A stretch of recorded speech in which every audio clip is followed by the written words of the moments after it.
Sa panahon ngayon, hinahati ng dalawang sistema ang edukasyon. Sa silid-aralan na nakabatay sa presensya, interaksyon at agarang pagkatuto. Sa kabilang banda ay online, tulong mula sa teknolohiya, koneksyon at sariling disiplina. Magkaiba man ang paraan, iisa ang layunin, mula sa guro hanggang estudyante. Ito ay maipagpatuloy ang dekalidad ng edukasyon sa atin. Ikaw, kung papipiliin ka sa dalawa, saan ka? So for me po kasi, mas prepared ko po yung face-to-face classes. Kasi po, mas natututo po kami na yung sa lesson po. And kahit po hassle yung pagpunta namin po dito sa school, mas na-adapt po namin yung kada lessons ng mga professors po namin. Unlike po sa online class naman po is may instances po na mahina po yung signal or internet. So mas nahihirapan po kami matuto or ma-adapt yung mga lessons sa kada semester. Thank you. Mas pabor ako sa online class kasi ayun, sa age ko ngayon, mas convenient siya sa akin kasi hindi ko na kailangan bumiyahe, less na rin yung gastos, tapos mas marami akong nagagawa dito sa bahay. Pero minsan, mahirap din kasi yung environment ko, minsan maingay, minsan wala rin masyadong signal, ganun. So, ang ginagawa ko na lang paraan is nagsa-self-study ako para makahabol ako sa mga klase, ganun. Okay, between the two, online and a face-to-face learning situation, since ako ay public teacher, ang approach ko kasi is magkaiba. Whenever I have my face-to-face session like this, I want to have one-on-one laging question sa kanila para yung aking info or insights ay naisi-share ko sa mga bata ng physical.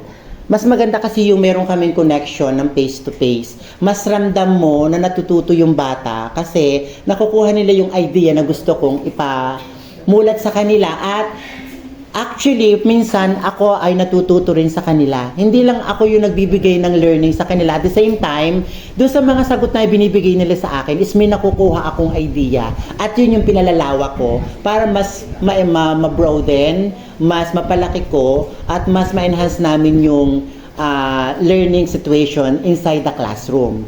While when I was teaching naman by a virtual class, or let's say the online classes, same way din naman, I give my ideas, my keynotes.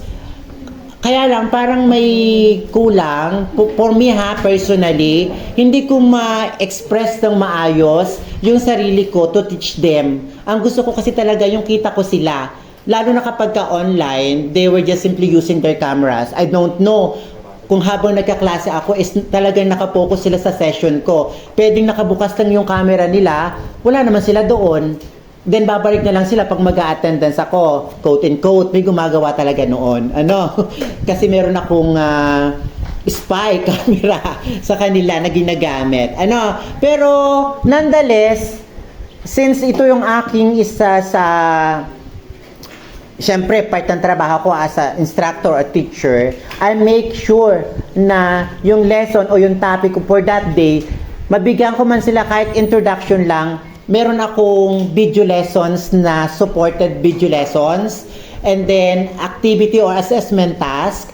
Nagbibigay ako ng deadlines at para maengganyo sila na gumawa ng kanilang activity. Ayoko nang nag-lesson ako online, nang basta online. Nagtatanong ako by recitation or actual question Q&A sa online. Kung sino makasagot, nilagay ko ng pointing system. Nagpo-pointing system ako. At then, sinasabi ko naman sa kanila kung sino yung nakasagot. So, gusto ko may interaction. Kaya kung papipiliin ako between the two, kung ako'y tatanungin niyo as an instructor, more on ako sa face-to-face talaga. Although there is some negligence or sabihin na natin may mga hindrances na tayo na na-experience nowadays, the climate, the economic, or sabihin na natin the nangyayari sa ating kapaligiran, pero most pa rin ako sa face-to-face classes than online. Kasi mas feel ko, nakaharap ko sila at naibibigay ko yung buong 100% ko sa pagtuturo. Mas pabor ako sa online class kasi kahit may klase, nagagawa ko pa rin yung mga hobby ko. Oo, medyo magulo at maingay, pero nakaka-attend pa din naman ako. ng class. Kaya pabor ako sa online class kasi pag uwi ko, pwede naman ako mag-aral. Mas favor po ako sa online class dahil mas malaking tulong po para sa akin as a working student. Bali nakakatulong po siya sa akin pag halimbawa may online class po, pwede pong magtrabaho po ako. Baga parang may nagagawa po din po yung responsibilidad ko kahit may class po ako, nakapagtrabaho pa po ako ng nasa tama. Good afternoon, I am Mr. John Rendon A. Laudentia, Instructor 1 from the College of Arts and Sciences.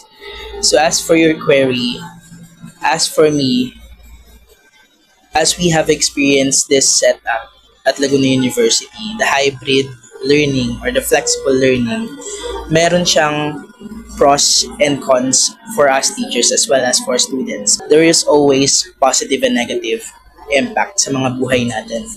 As a teacher, I believe one of its pros sa amin, mas nagiging madali for us na manavigate namin yung lesson namin through online classes.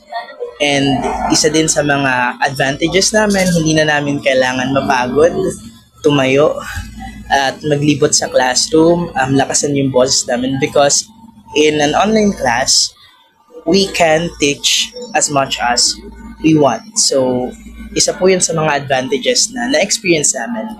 And siguro sa negative impact naman sa amin, hindi namin sure kung talagang nakikinig pa ba ang student or hindi na. Kasi 'di ba, we cannot force them to turn on their cameras for the rest of the meeting. So, ang ginagawa ko namang technique doon, sa first 5 to 10 minutes ng klase namin, I am requiring them to open or to turn on their cameras so that I can see that they are present there. And syempre, as an instructor, my technique is to always ask questions during our discussion so that kahit alam ko na medyo nakakaantok minsan yung oras, yung time namin when it comes to our class, na-navigate ko pa rin kung ano yung sinasabi ko and nalilid ko pa rin yung klase ko.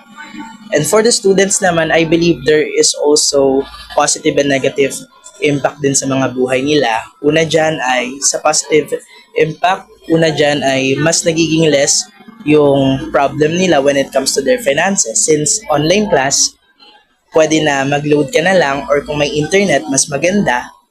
Kasi hindi ka na pupunta sa school, hindi mo na kailangan problemahin yung baon mo as well as yung pamasahe mo araw-araw. So I believe that is one of the biggest advantages that they are having. And for the negative impact, katulad ng sinabi ko, not all of them are being engaged in an online class. Some of them are participating while some are not. So pagdating ng quiz sa face-to-face meeting, pagdating ng examination, may mga bumabagsak talaga or nakakuha na mas mabababang grades. So all in all, there is always positive and negative impact ng hybrid learning. And here in Laguna University, I believe achievable naman and na sustain naman yung plano for the rest of the academic year from 2025 to 2026.